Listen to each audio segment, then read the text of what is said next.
Les pièges du Viet Cong étaient des moyens de guerre asymétriques utilisés par le FNL pour résister à la supériorité militaire et technologique des forces sud-vietnamiennes et américaines. Ils étaient conçus pour infliger des dommages physiques et psychologiques aux soldats ennemis et pour les dissuader de pénétrer dans les zones contrôlées par le FNL. Les pièges du Viet Cong comprenaient non seulement les pièges à filet et à chute, mais aussi d'autres types de pièges tels que ceux à fléchettes ou à grenades. Les pièges du Viet Cong étaient souvent combinés entre eux ou avec d'autres tactiques de guérilla, comme les embuscades, les mines, les tunnels ou les pièges sonores. Ils constituaient une menace permanente et invisible pour les soldats qui devaient faire face à un ennemi insaisissable et déterminé.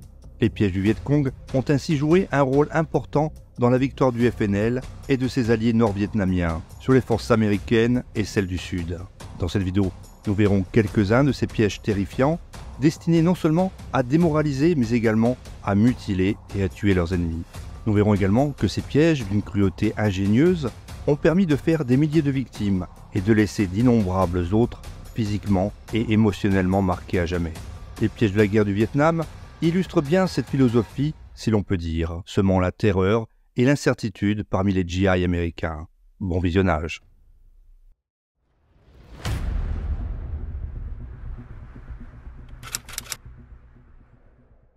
Les tactiques de guérilla du Viet Cong pendant la guerre du Vietnam reposaient sur plusieurs principes.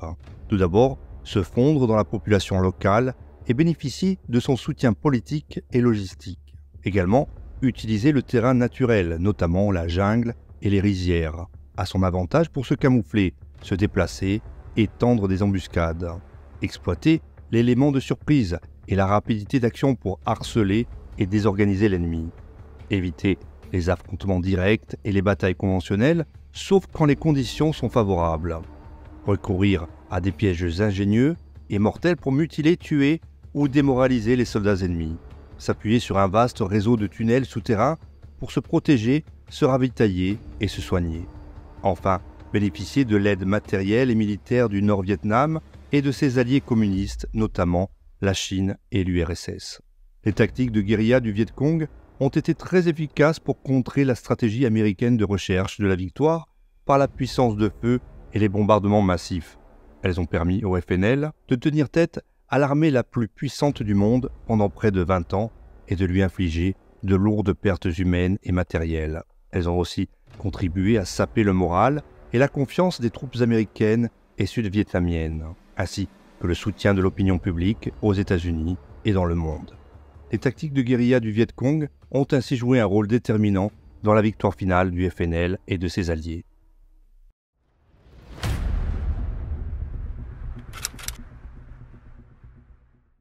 Les tunnels de Cu Chi sont un réseau souterrain de plus de 200 km de long construit par les Vietnamiens pendant la guerre contre les Français et les Américains. Les tunnels servaient à la fois de moyens de communication, de transport, de stockage, de refuge et de base d'opération pour les combattants Viet Cong. Les tunnels étaient divisés en 3 niveaux à différentes profondeurs et comportaient des salles spéciales pour les hôpitaux, les écoles, les cuisines. Les entrées des tunnels étaient très bien camouflées et protégées par des pièges mortels tels que des fosses avec des pointes en bois ou en bambou empoisonnés.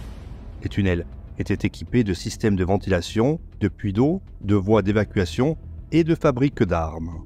Les tunnels de Cu Chi étaient le cauchemar des soldats américains qui ont tenté de les détruire par des bombardements, des gaz toxiques et des chiens renifleurs. Les tunnels de Cu Chi sont aujourd'hui une attraction touristique où les visiteurs peuvent explorer une partie du réseau, voir des objets historiques et même tirer au fusil.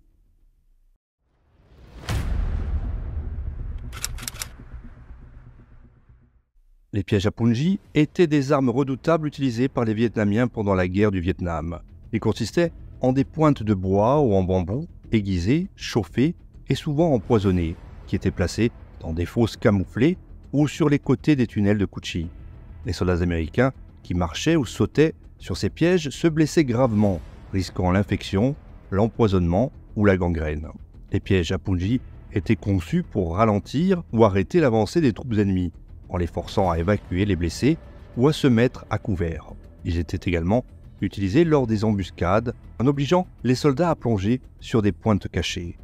Les pièges à punji étaient un exemple de la ruse et de la détermination des Vietnamiens face à un adversaire plus puissant et mieux équipé.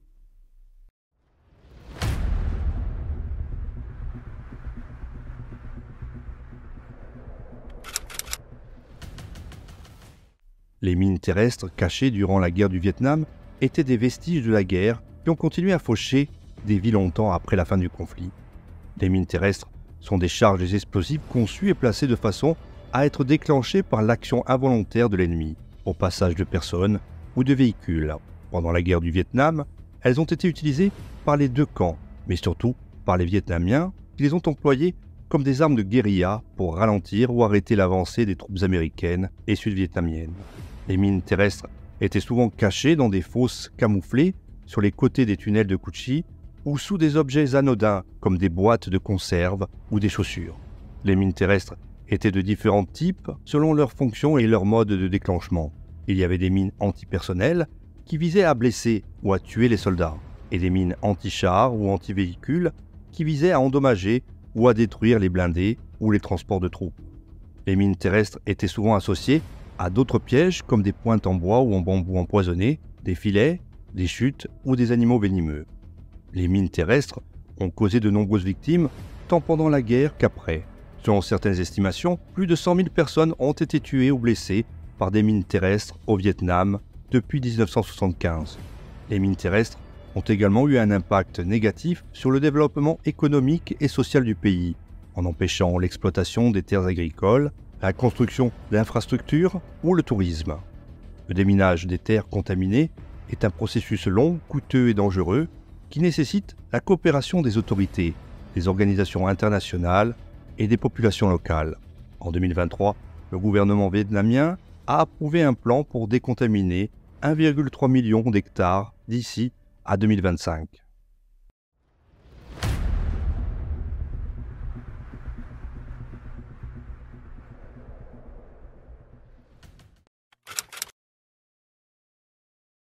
Les pièges à filets et à chute du Viet Cong étaient des dispositifs utilisés par le Front National de Libération du Sud-Vietnam, FNL, aussi appelé Viet Cong, pour combattre les forces sud-vietnamiennes et américaines pendant la guerre du Vietnam. Ces pièges étaient souvent fabriqués avec du bambou, une ressource abondante et facile à travailler, et dissimulés dans la jungle ou sous des trappes amovibles.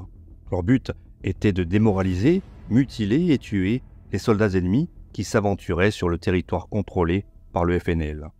Il existait plusieurs types de pièges à filets et à chute du Viet Cong, parmi lesquels le piège fouet, un bambou en flexion avec plusieurs pics à son extrémité, reliés à une corde tendue. Quand la corde était touchée, le bambou se propulsait sur la victime avec une grande force.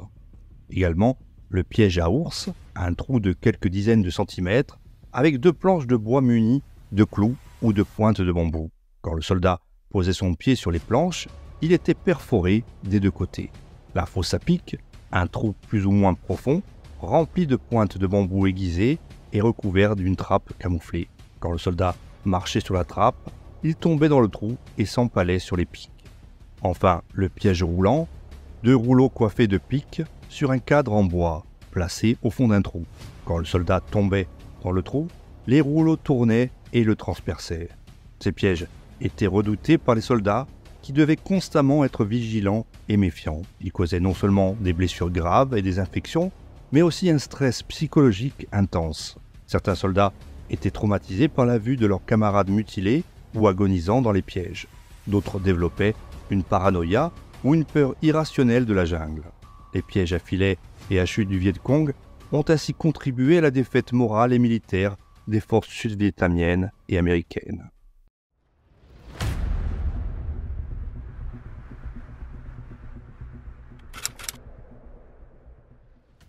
L'utilisation d'animaux venimeux et de sabotage durant la guerre du Vietnam était une stratégie employée par le Viet Cong, le mouvement de résistance communiste qui luttait contre les forces américaines et sud-vietnamiennes. Voici quelques exemples de cette tactique. Le Viet Cong utilisait en effet des serpents, des scorpions, des araignées ou des abeilles pour piéger les soldats ennemis. Ces animaux étaient placés dans des boîtes, des sacs, des pots ou des bambous et dissimulés dans la jungle ou dans les tunnels de Cu Chi. Quand les soldats touchaient ou ouvraient ces pièges, ils étaient mordus ou piqués par les animaux venimeux, provoquant des douleurs, des infections, voire la mort. Le Viet Cong utilisait également des animaux pour saboter les équipements ou les infrastructures des Américains. Par exemple, ils attachaient des grenades ou des explosifs à des rats, des chats ou des chiens et les envoyaient dans les camps ou les bases ennemies. Quand les animaux étaient tués ou capturés, les charges explosaient, causant des dégâts et des pertes humaines. Le Viet Cong se servait aussi des animaux comme des agents de renseignement ou de communication. Il dressait ainsi des singes, des oiseaux ou des chiens pour espionner les mouvements ou les activités des Américains ou pour transmettre des messages ou des objets entre les combattants. Certains animaux étaient équipés de caméras ou de micros pour enregistrer des informations. L'utilisation d'animaux venimeux et de sabotage durant la guerre du Vietnam montre l'ingéniosité et la ruse du Viet Cong, qui exploitait les ressources naturelles et les faiblesses de l'ennemi pour compenser son infériorité matérielle et technologique.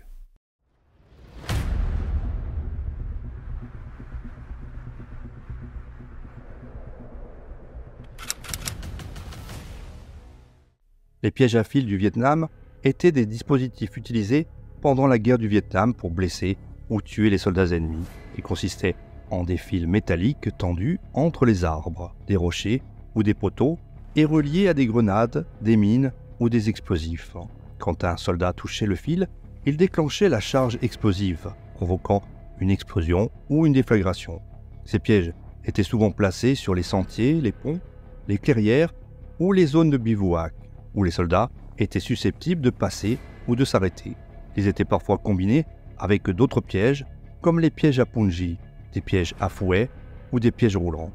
Les pièges à fil du Viet Cong étaient difficiles à détecter et à désamorcer, car ils étaient bien camouflés et pouvaient être reliés à des charges cachées dans le sol ou dans la végétation. Ils étaient aussi très dangereux car ils pouvaient blesser ou tuer plusieurs personnes à la fois, ou provoquer des réactions en chaîne avec d'autres pièges ou munitions.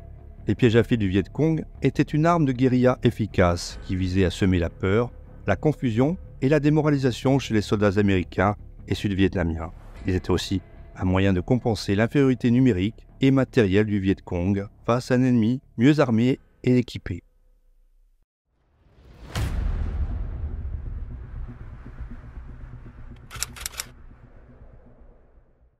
Les soldats américains luttaient contre les pièges du Viet Cong durant la guerre du Vietnam avec beaucoup de difficultés et de pertes.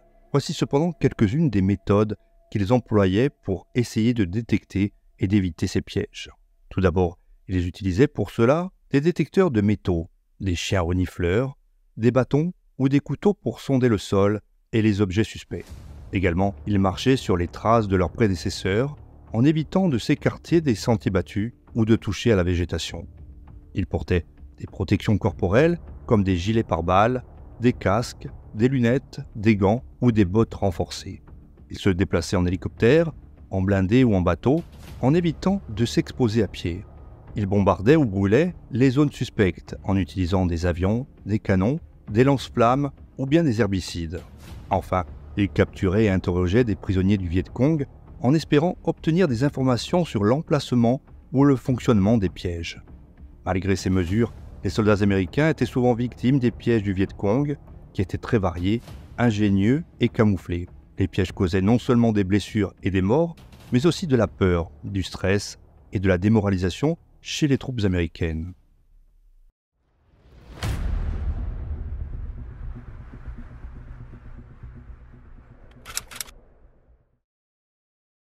La propagande du Viet Cong durant la guerre du Vietnam était une stratégie employée par le mouvement de résistance communiste qui luttait contre les forces américaines et sud-vietnamiennes. Voici quelques aspects de cette propagande.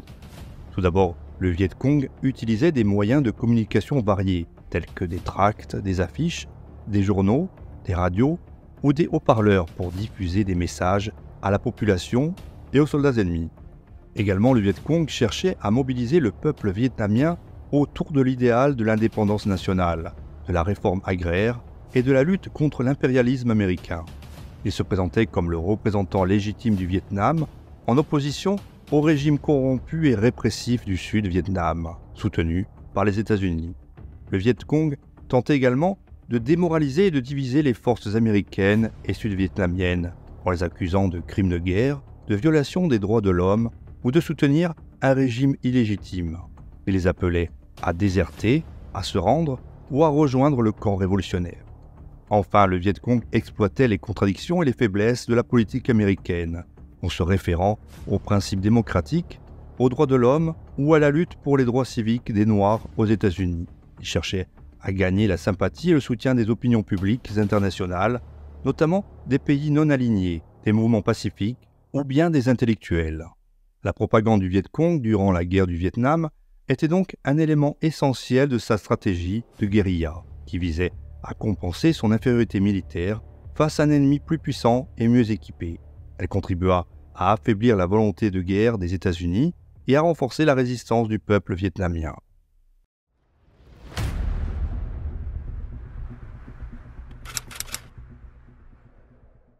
Les pièges durant la guerre du Vietnam ont eu des conséquences désastreuses sur le moral des soldats américains, mais également sur l'écologie du pays, en détruisant la végétation, en contaminant les sols et les eaux et en menaçant la faune et la flore. Il s'ajoutait aux dommages causés par les bombardements, les napalms, les herbicides et les munitions utilisées par les Américains. Enfin, les pièges du Viet Cong ont laissé des vestiges dangereux qui ont continué à faire des victimes longtemps après la fin de la guerre. Le déminage des terres contaminées est un processus long, coûteux et risqué qui nécessite la coopération des autorités, des organisations internationales et des populations locales.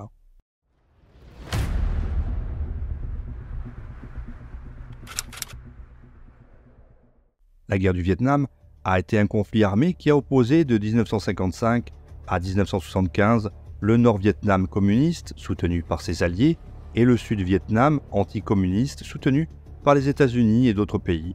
Elle s'inscrit dans le contexte de la guerre froide et de la décolonisation de l'Indochine française. Les pièges utilisés par le Viet Cong, le mouvement de résistance communiste qui luttait contre les forces américaines et sud-vietnamiennes, ont donc été un élément essentiel de sa stratégie de guérilla. Il semait également la peur, le stress et la démoralisation chez les troupes américaines. Ils ont ainsi contribué, de même que la propagande Viet Cong, à affaiblir la volonté de guerre des États-Unis et à renforcer la résistance du peuple vietnamien. La guerre du Vietnam et les pièges utilisés par le Viet Cong ont donc marqué l'histoire du Vietnam et du monde, en provoquant des souffrances, des pertes humaines et des destructions environnementales. Ils ont aussi révélé la complexité et la diversité des enjeux politiques, idéologiques, culturels et sociaux qui ont animé ce conflit. Ils ont enfin inspiré de nombreuses œuvres artistiques, littéraires, cinématographiques ou musicales qui ont témoigné de la mémoire et de la créativité des peuples impliqués dans cette guerre. Voici donc quelques exemples de la guerre du Vietnam dans la culture populaire. Tout d'abord la musique, où la guerre du Vietnam a été le sujet de nombreuses chansons qui exprimaient souvent la contestation, le pacifisme ou la solidarité avec le peuple vietnamien. Parmi les artistes les plus connus, on peut citer Bob Dylan, John Lennon, Jimi Hendrix, The Doors ou bien encore Bruce Springsteen. Également le cinéma, où la guerre du Vietnam a été le cadre de nombreux films qui ont exploré les aspects politiques, militaires, psychologiques ou humains de ce conflit. Parmi les films les plus célèbres, on peut citer Apocalypse Now, Voyage au bout de l'enfer, Platoon, Full Metal Jacket, Rambo ou bien Né un 4 juillet. Voilà, cette vidéo est à présent terminée, j'espère que vous l'aurez appréciée. Dans ce cas, n'hésitez pas à mettre un pouce vers le haut et à la partager. Et si vous voulez soutenir mon travail en effectuant un don, vous avez à votre disposition la plateforme Tipeee ou bien le bouton merci situé sur l'ensemble des vidéos. En attendant, on se retrouve très prochainement pour un nouveau documentaire sur Hérodoc, la chaîne Histoire, ou bien à tout de suite si vous souhaitez visionner une autre vidéo de la chaîne.